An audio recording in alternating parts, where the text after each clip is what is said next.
What is up, everybody? Joe Everest, the fence expert, coming to you with the one and the only Matt the Miracle. Matt, how are you, buddy? Hello, Joe. Good. How you doing?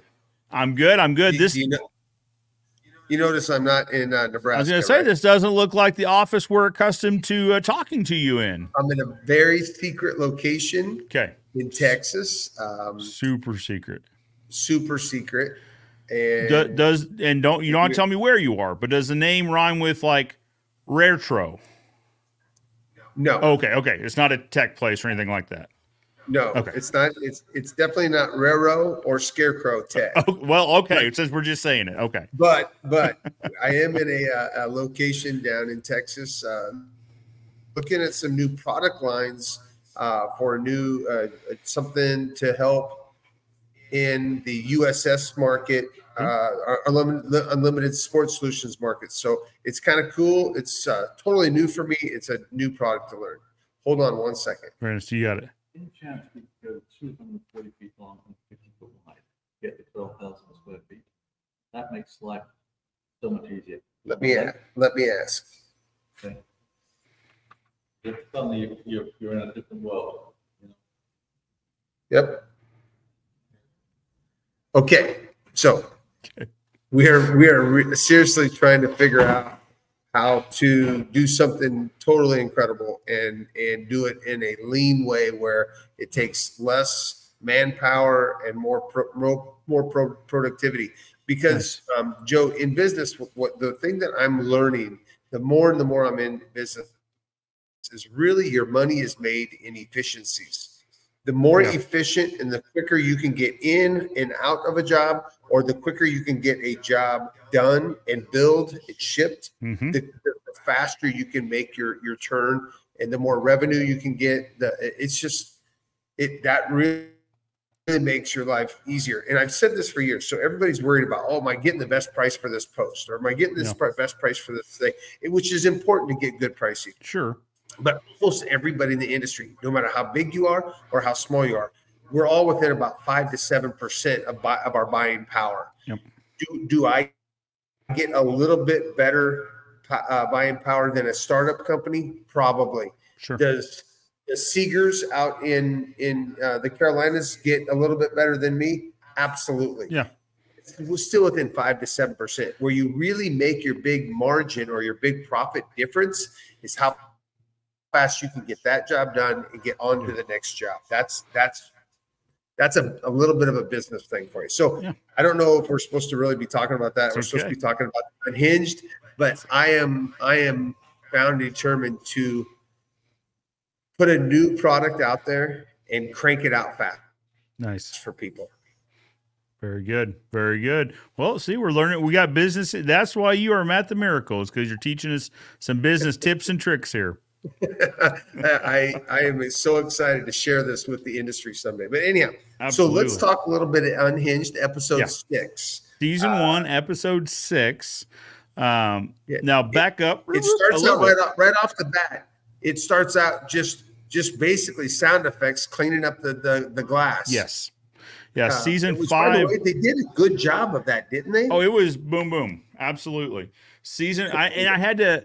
I understand these are only a week apart, but sometimes I go to sleep at night and I forget half of what I knew that day. So I had to think about, I was like, what are we cleaning up? And I was like, oh, yeah, the warning, they got thrown through the window. At first, we thought it was telling them to stop investing. And he's like, well, that's it. But then you got to turn it over. It's investigating. That's what it is. So, because, I mean, Billy's got a bit of a detective hat on right now. He's been finding clues along the way. He's pretty committed to figuring out what happened to Lucky.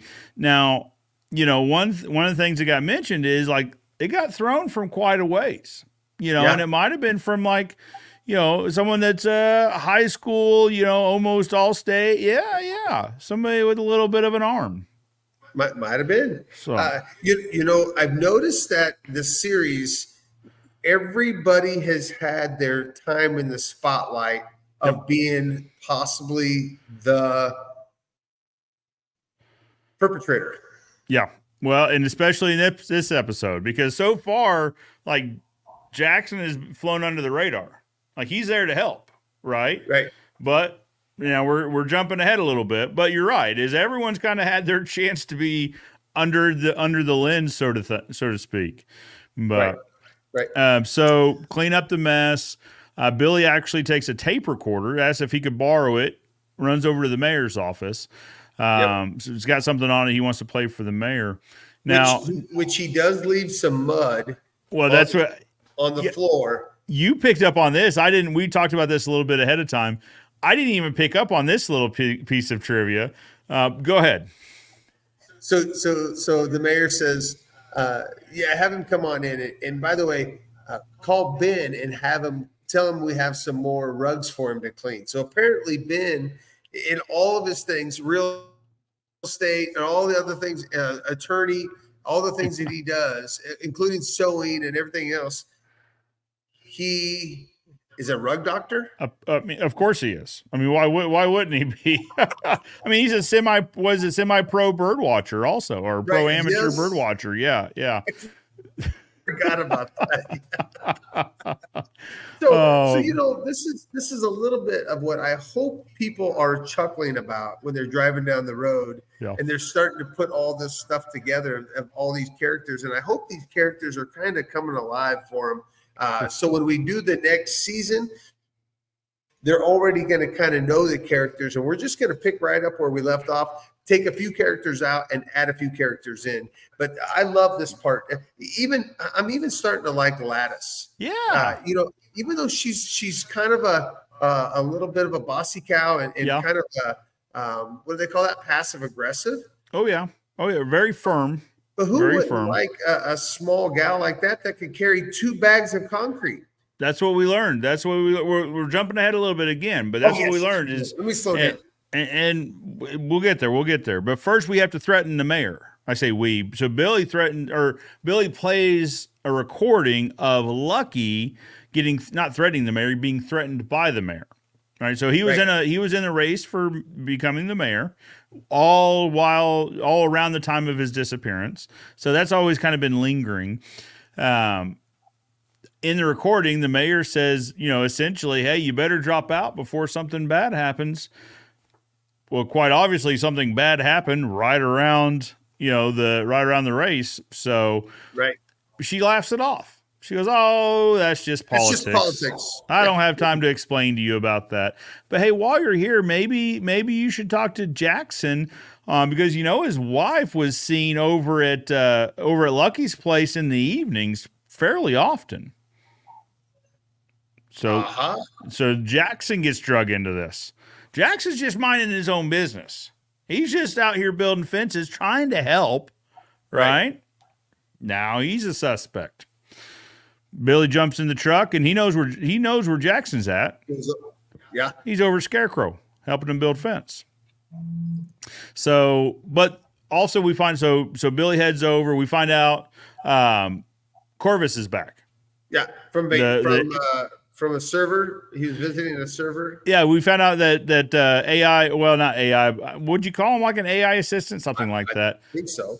Maybe. That everyone's using the term AI, so I think we just use that for all technology now. Right. Yeah, he went on a vacation to a server in Cancun. Yeah. Who knew? Sounds great. Even AI needs to take a break once in a while. That's right. But he's back. So I just thought that was interesting. So he gets checked in and everything goes through, and so Lattice is there waiting. But, and Billy makes the point of saying, listen, every time you show up, you've got bad news. She says, well, I'll have to remember to talk to my therapist about that later. But they're moving concrete. So to your point earlier, Lattice just like shoulders 2 bags of concrete. It's not close to these posts. It sounds like it's a pretty good jog, Right. Just heave hose them. And we learned she was an all-state wrestler. Yeah. Would have won the whole thing except for she did I'm not a wrestler, so I don't know. It was like a flying arm triangle or something. Yeah, I missed what it was because I was laughing at the fact that she broke some guy's arm in 2 places. Yeah. So Billy says that's illegal. She goes, well, it is if you break a guy's arm in 2 places. Yep. We're just going to file that one away. She's not to be messed with. So then we get out there and we find out that Jackson, straighten me out here. Jackson and is doing good, right? Yeah, him and the crew are doing well. They're doing well. But so when they walk up, they hear Jackson kind of saying to the guys, "All right, guys, are we level? Yep. All right, we're going to drive it, just like in the Sean King videos. We're going to drive this thing, right?" And you hear it chink, chink, chink. But they're using a drop weight. So fence guys will get this. They're using a drop weight, rather than like a I don't know. I don't drive post, so then a pneumatic. Yeah. You just hear chunk, chunk. Yeah. Which, for the record, I just used a drop. I got it from Luke Gibson. Yeah. You know Luke? One of the Pro-Techs? Oh, yeah, I know Luke. So I got a Pro-Tech, and I'm going to tell you what, we can pound posts so much faster with that machine than any machine. I couldn't believe it. It was we were on a big Scarecrow Tech type project. Sure. And they were all like, "Oh, you're never going to get all these posts done. You're never going to get all these posts done." We just pounded them all, and everybody was like, "Holy crap!" I had no idea you could pound posts that fast. So it really does work now. But Billy is upset because he doesn't believe in that new method of doing it. That Sean King is wrong. Well, all the rest of the posts were wet set. Right. And he said, and Jackson said, "Well, wait a minute. You didn't ask me to wet set the post. You asked me to help you get caught up and maybe get ahead here." He said, "I thought you were empowering me." And they did, right? Yeah. Well, I think that's the next episode. I did it again. That's okay. That's all right. It's all right. Okay. We're small potatoes at the moment. Okay. We just know they're doing well. This is how they're catching up, right? So at this time, let me get back to what I do know. Okay. Billy and Jackson get into a confrontation, right? Yes. About Jackson's wife actually. So Billy says, "I feel like I was empowered to make this call to try to get caught up." And Jackson said that. Billy says, "Well, consider yourself depowered, okay?" And Jackson says, "Well, you know what? I'm going to head home. I'm going to go home before I say something that I'm going to regret," which is new to you, right? Because flashback to 3 episodes ago, where Billy just blew up on the guys, ended up buying them dinner, smoothed it over, the whole thing. But so Billy's got a little bit of a history of letting his mouth get ahead of his mind. Right. So Jackson says, "I'm not going to do that. I'm going to head home." Billy insinuates that, I forget how this happened, but he made mention that maybe Jackson knew something about Lucky's disappearance. Jackson said, "Well, what are you talking about?" Billy said, "Well, I know your wife was seen over there at Lucky's place several nights a week." Jackson says, "Well, yeah, she's giving him voice lessons, so yeah, she would be over there." Right. So what are the voice lessons for? I don't know. I just know that's why she was over there. So now we got that complication in there as well. So this is a little bit of a business lesson here, that it's incredibly important that us leaders be careful what we do say and when we jump to conclusions. Sure. That it truly is the more you lead, the more you learn. That it's better to listen twice as much as it is to talk, right? Yep. 2 ears. 2 ears, one mouth. And right when I heard this story, I thought of a time where I had several years ago, I had mentioned the idea to Jamie and Scott about possibly shutting the company down from Christmas till about January 3rd and just laying everybody off and just giving everybody a break. It's really tough to be productive at that time. And it was just an idea. And somebody was walking by and heard me say this. The same thing that somebody saw Jackson's wife come out of a house, so jump to conclusions, right? And all of a sudden it spread through wildfire through our company that I was laying everybody off for the Christmas season. And that was not it. And we never did do it. It was just an idea. Yeah. So sometimes us as leaders have to really be careful about what we do say and how we say it and where we say it. Yeah. Especially when you're brainstorming and you're just trying to come up with ideas. Sure. Well, what I'm doing down here in Texas right now is I'm investigating something that I haven't even really told my company that I'm investigating about, because I was too nervous that they would jump to conclusions that we're changing all of our product lines.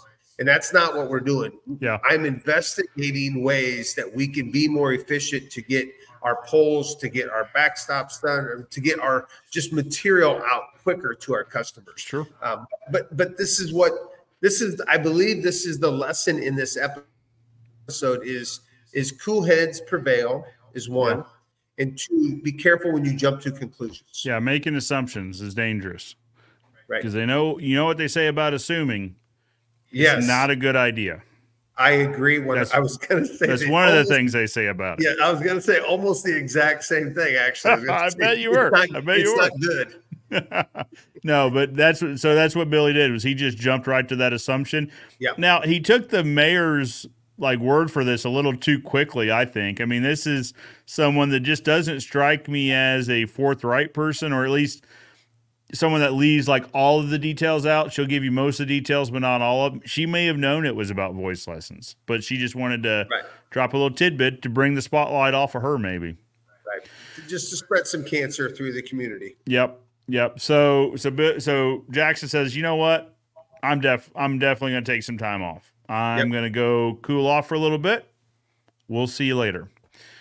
Actually, he says he's done, I believe. Yeah. He basically walks off the job site. Yep. And luckily for Billy, he has a cool, level-headed wife at home that basically says, "Oh, you did that. You did it again." Yeah. What was her line? She's like, "You don't say that you don't get it out of your system commenting on YouTube videos or something like that." Oh yeah, about Sean King, yes. Yeah, which is funny too. But by the way, I did see that Sean King is back to wet setting. He has a video out today that him actually saying, he said it, Joe. He said, I've been corrected and I'm wrong, that wet setting is the right way to do it. Now, Matt, if you watch the rest of that video. Oh no, I didn't do that. No. Yeah, you just jumped onto the conclusion. You just jumped on the assumption and you ran with it. Yeah. I'm Billy. No, so I heard that a while ago. The person that made that is an AI thing, right? So the person that made that sent it to me. Isn't this hilarious? I was like, yeah, but you better send it to Sean so he hears it from you, not from somebody else. But the video was Sean playing that. It's an AI. It's his voice, but AI went and clipped a bunch of things that basically made him say, "Yeah, I've seen the error of my ways." The whole thing. Between you and me, can we just call it, instead of calling it AI, can we call it Corbus? From now on, code name Corbus. Corbus made a video. So it was so crazy. So I did see that video for the first time ever today. Yeah. Yeah. I saw it today. Yeah. And I laughed so hard because I was like, oh my goodness, this is going to be great. Joe and I can talk about this at the video. So to Sean's, we're bringing up Sean. Poor Sean doesn't even know we're probably talking about it, but now, or he's even included in our story, which will be funny. But let's move on. Let's wrap this one up before I spill the beans on episode 7. So Billy is he just got done talking to his wife, or actually he was talking to her when he gets pulled over. He says, "I got to go. Yeah. I think I'm getting pulled over." Well, who is it? It's Sheriff Sheeter. It's the sheriff. Sheeter. They get into a little bit of a verbal sparring match about this and that. I mean, the sheriff has said from the beginning he didn't like Billy investigating this, right? He didn't like any of this. He said, leave it to me. Now, I can understand Billy's point here because this is the same sheriff that leaves his gun everywhere. You know, he actually leaves everything everywhere. Yeah. Yep. So, but they get into a bit of verbal sparring, and off Billy goes to jail. Yep. for not following a lawful order or something like that. Yep. Yep. And that's pretty much a wrap on episode 6, right? Yeah. Hey, Matt, I'm proud of you. You just spilled one little bitty thing. That's okay. I almost messed up, but I will. So just so everybody knows, we're gonna do these recordings back to back. So we're gonna hop off and hop back on. But I'm telling you, I almost said 4 or 5 other things that I shouldn't have said. So I'm glad I didn't. I'm glad I didn't spill the beans. Well, that's why I've got like off screen. I'm learning a thing or two here, guys. I've got notes on these so I can look at it and go, nope, that's the next one. Oh, nope, that's also the next one. So I could have been doing that just as easily. And it's always a little bit fun just to like leave a little Easter egg in there of what might be coming around the corner. Yeah, a little teaser. Very good. All right. So that was episode 6 of season 1. Now there's 8 episodes altogether. So we've got 7 coming up, and then we've got 8. Now after the 8th one, we're going to do a live, wrap up Q&A and all that. Yep. So that people can kind of wrap up season 1 with us together. And then we're going to give a little teaser on season 2. Yep. I can't wait because I don't know about season 2. So I will be getting the teaser with everybody else. I love it. I've been told one thing, but it still doesn't tell me much about season 2. So no, it's going to be good. Very good. All right. Good. Well, guys, let us know what you think about episode 6 of season 1 in the comments below. Who done it? Where are we at? Who do you think did that? What do you think's happened to Luck? I said who did it as if we know what happened. What happened? And if something did happen, who do you think done it? As is the saying. Who done it? So let us know in the comments below. Let us know what you think about what's coming up next week. Episode 7 drops Tuesday. I've always said I don't know what time it drops because every time I get in my vehicle, it's ready to go. So you can search wherever you're watching your podcast. That's not how these things work. Wherever you're listening to your podcast, if you search Unhinged Lucky Pickett, boom.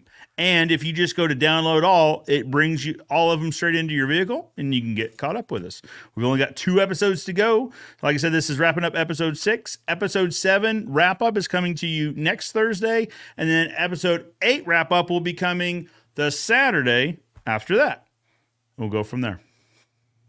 Guys, appreciate you joining us. Matt, as always, I appreciate you coming to us from an undisclosed super secret location that is not Scarecrow Tech. I love it. Thank you, Joe. Thanks, Matt. I appreciate it. Guys, for now, I'm Joe Everest, Matt the Miracle, reminding you that good fences make good neighbors, and we'll see you next time.